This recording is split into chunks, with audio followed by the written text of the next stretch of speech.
до кога ще отричат, нали, ще се правят на ударени, че Денков днеска казал, аз не познавам Алексей Петров, само че Денков, той е като Орешарски, една марионетка на други хора, които решават. Реално премиерите в Сянка са Кирил Петков, Асен Василев и Бойко Борисов. Сигурно и татко Петко. От тях идват решенията, които изпълняват ротационните там премиер и вице-премиер. Задължения, ротационните коалиционни задължения.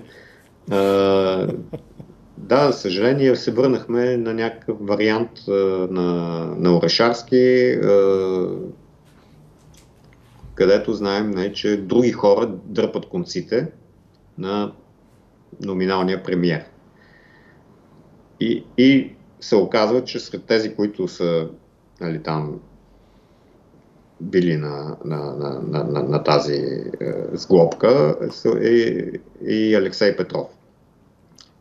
Елиминиран, може би, именно заради това си участие там, за да не може да говори, не знам. Но всички хипотези трябва да се изследват, включително и политическата. Да. Тук вече говорим за политическо ниво, институционалност на най-високо ниво, а не за някакъв бандит, който там са го застрелили. Той си е такъв е, но вече имаме политически елемент, който трябва да бъде разнищен от журналистите, да се надяваме, че те няма